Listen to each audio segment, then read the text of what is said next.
In this episode, we're going to look at what we think the future will be like over the next 1,000 years. While it's very difficult, if not impossible, to accurately predict the far future, we have developed better tools to be more precise in our predictions than the people of the past. Just to be safe, we'll look at both the positive and negative possibilities of the next 1,000 years. Let's start with a big one: humans becoming an interplanetary species. With government organizations like NASA and private companies like SpaceX aiming to land humans on Mars by the mid-2030s at the very latest, it stands to reason that our species could have fully colonized the Red Planet and the Moon by the year 3018. 1,000 years is a very long time, but according to some scientists, not nearly long enough to create a breathable atmosphere on Mars. So while we could start the long terraforming process long before 3018, humans on Mars would still have to wear protective suits and live an indoor lifestyle for the next several thousand years. Of course, that's based on our current technology. We may discover some new way to terraform barren planets more quickly, but at the very least, we'll likely have giant biodomes where humans can walk around without their suits and live a fairly normal life far from Earth. Speaking of Earth, the main reason we'll have left our home planet is because, statistically speaking, it's only a matter of time until some natural disaster or man-made cataclysm ends our species for good. If the entirety of humanity lived on Earth when a planet-killing asteroid came knocking, game over. If, however, we managed to become a spacefaring civilization before that point, our future would be secure. Mars wouldn't be the only planet we could colonize either. Venus, as unlivable as its surface is, has a relatively temperate climate above the clouds. We could easily establish floating cloud cities that could drift around the planet on the wind, while scientists of the future worked on terraforming the surface. Some experts think that Venus is an even more promising target for colonization than Mars, so it stands to reason that by the year 3018, we could have thriving colonies on both planets. The more footholds we have away from Earth, the greater the likelihood of our survival as a species. Back on Earth, there are a few possibilities for the next 1,000 years. Right now, we're destroying the Earth at an alarming rate, polluting the ocean and the air, killing hundreds of plant and animal species as we destroy their homes, wrecking ecosystems and the ozone layer. If we don't get our act together, runaway climate change could cause apocalypse-level natural disasters, the likes of which we've never seen. Even today, we're beginning to see the negative effects scientists have been predicting for decades. Out-of-control wildfires, rising sea levels, melting ice caps, widespread animal extinctions, and global temperature rise. If we continue to be poor stewards of the planet for the next 100 years, life on Earth may become unsustainable. If, however, we change direction soon, and start implementing new, greener technology and stop our destructive consumerist practices, we have a chance to leave the Earth a better place for the people of the future.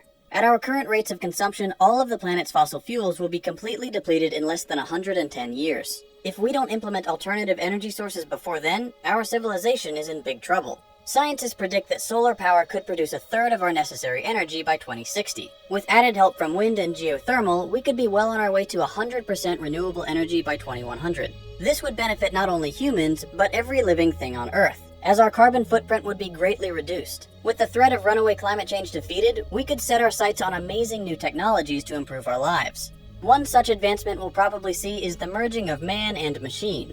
This idea is called transhumanism, and could give us abilities never before possible. By 2060, computers should be able to perform most tasks as well as or better than humans. So to keep up, we'll either need to set up a labor force comprised entirely of machines, or find a way to integrate with them. Many experts suspect that within the next 100 years, we'll be able to augment our natural bodies with complex technology, visual overlays for entertainment and information, direct download to our brains, replacement of weak or disabled body parts with fabricated replicas. This could extend our lives, provide a greater standard of living, and allow humans to become more intelligent, more physically capable, and more productive. However, as with every new breakthrough, there could be unforeseen consequences. If we begin to augment our brains with this kind of technology, we could become susceptible to hackers accessing our information, or worse, gaining control of our motor functions. Bodies could reject inorganic replacement parts, or cause health problems down the line. Or there could be no issues at all on the individual level, but since people would live longer, the Earth could quickly become overpopulated. As artificial intelligence becomes more sophisticated, we could end up either in an automated utopia where humans are free to pursue whatever they choose, or we could find ourselves no longer at the top of the food chain, outpaced by AI that far surpasses our intelligence and abilities. Then there's the possibility that we could have everything we ever wanted: media, communication, games, a whole virtual life, without ever having to leave home. Social skills could suffer, and we might end up with a society of humans unable or unwilling to interact in person. Of course, these are fears that crop up every time a new technology is developed. Sure, we have people addicted to TV or video games or smartphones, but it's not the majority of society, and we have no reason to believe that would be different in the future. In terms of culture, the populations of Earth will be much more connected, and if we manage to survive another 1,000 years, we'll likely be much more peaceful than we are today. World religions will likely be very different from their current forms, and many speculate that religion may no longer play a central role in society. Travel between countries will be quick and easy, with new modes of transportation taking much less time than the conventional methods of today.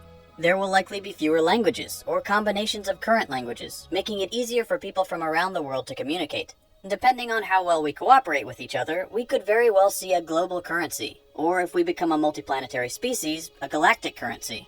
In a society where the majority of labor is handled by machines, the arts could flourish, and we could enjoy a new renaissance of literature, music, film, the fine arts, and technology. With this new technology and the time to pursue humanitarian endeavors, we could possibly end world hunger, homelessness, and disease. And some even speculate that eventually we might be able to upload our consciousness into computers and defeat death itself.